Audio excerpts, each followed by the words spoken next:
From fighting against each other for the UFC middleweight belt to now meeting for the 4th time at UFC 287, here's everything you need to know about Alex Pereira versus Israel Adesanya 2. So, why is this fight super important? The upcoming rematch is something you really don't want to miss because, well, it's so much more than just a championship match. It's a chance for Adesanya to regain his middleweight championship. Leg again.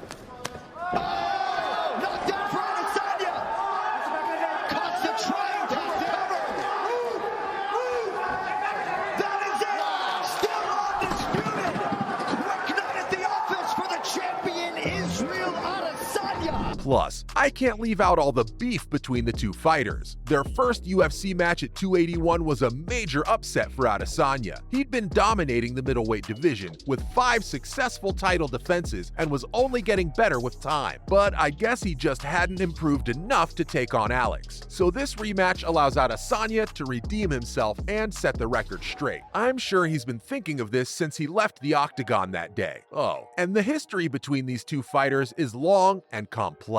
Did you think they only met in the UFC? These two fighters actually know each other since their days in the Glory Kickboxing League. In their actual first encounter, Pereira defeated Adesanya in a unanimous decision. The Brazilian has since improved his skills and has become a force to be reckoned with in both kickboxing and MMA. Poatan's victory over Adesanya in their last encounter shows that he has what it takes to beat the former champion, because Izzy wasn't happy with the first decision. Both fighters have also been pretty open about their rivalry. I guess you'll probably now agree with me when I say that this is much more than a championship fight. So what happened during their first fight? The main event of UFC 281 was a pretty intense battle between two highly skilled fighters. Adesanya started off strong, winning the first 2 rounds with his quick striking and evasive footwork. But Pereira didn't back down and continued to push forward, landing some fairly decent strikes of his own. Yeah, things were starting to heat up. In the 3rd round, Adesanya took control of the match. He even scored his first ever UFC takedown in the round. And well, that was exactly what he needed. Adesanya's main goal was to tire Alex out through grappling, ground and pound, or even an axe kick to the head. A pretty effective strategy that was working well until the end of the 3rd round. Pereira started to show his dominance in the 4th and 5th rounds, displaying a range of striking techniques that kept Adesanya on the defensive. It was honestly beautiful, like a masterclass in combat sports. In the final moments of the fight, Pereira landed a devastating combination of punches and kicks that forced the referee to stop the fight, securing a dramatic KO victory for Pereira. Success for the body tonight.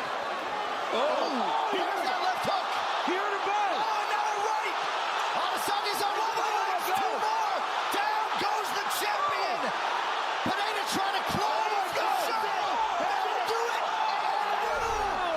it. This result was a major upset because the challenger was a heavy underdog going into the match. I guess you should never underestimate your opponents or even yourself. The dramatic nature of Pereira's victory sets the stage for a highly anticipated rematch between the two fighters. You already know that the two fighters won't just shake hands at the end, so who's gonna win? Well, I don't think anyone can predict that. You just saw how sometimes even underdogs can win a fight. It's the fighting style that ultimately decides the victor. Both middleweights have impressive CVs in kickboxing, and that's no joke. Adesanya's known for his precise striking and footwork, utilizing his long reach to keep his opponents at a distance. He also has solid takedown defense and is a black belt in Brazilian Jiu-Jitsu. Yeah, you definitely don't want to end up in the cage with him. But then there's his kryptonite, Pereira. The new champ's a powerful striker with devastating knockout power, capable of finishing fights with one punch or kick. Although he initially relied heavily on his striking abilities, he's shown promise in his grappling and ground game. It'll be fun to see how his improved version goes against Adesanya's solid takedown defense. Who am I kidding? The whole fight will be a banger. Both these fighters have a high level of confidence and aren't afraid to show off their skills in the cage. Their first encounter at UFC 281 was also a highly competitive and thrilling fight, showing the best of their striking abilities. Plus, with all the time they're spending training, they're just getting better and better. And with everything on the line for both players, they'll be giving that extra 10%. The fight obviously means a lot to to both of them, but sadly, there can be only one winner. What'll happen if Israel wins? Well, for starters, it'll be a pretty sweet dose of revenge. He did lose to Alex 3 times already, so I think it would be about time that Israel finally gets his revenge. It would also allow him to take back the belt and show everyone why he's one of the greatest middleweights in UFC history. The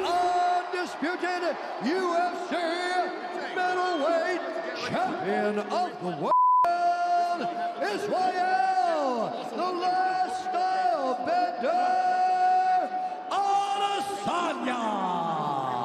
But yeah, the revenge thing is more important. Adesanya's last fight against Pereira was tough, because not only has he been so dominant in the division before that, but he was also winning the fight before he got hit by the Brazilian. Winning this rematch would prove that Adesanya can bounce back from a loss and come back stronger. Plus, think of the confidence boost. Whether you want to believe it or not, MMA is as much a mental sport as it is a physical one. If you can't handle the pressure or don't trust your skill, things could get pretty tough for you in the octagon. So, defeating a dangerous striker like Pereira would bolster Izzy's reputation as one of the best strikers in the business. And we already know that the fight also has many personal stakes for Adesanya. I mean, the last stylebender has even said that he wants to beat Pereira so badly that he'll retire from MMA. So I guess that perfectly sums up what a win would mean for the guy. Oh, and if Israel doesn't win this fight, then I don't think we'll ever see the two face each other again. Like, 3-0 makes it pretty obvious who the better fighter is. Though, this is just the main event. What about all the other fights? Well, UFC 287 is pretty stacked. If you're planning on buying the pay-per-view, or actually going to Miami and aren't convinced you'll get your money's worth, rest assured, you definitely will. The co-main event of the night will feature the former welterweight title challengers Gilbert Burns and Jorge Masvidal. Burns has been on a good track after his loss to Khamzat Chimaev in April 2022.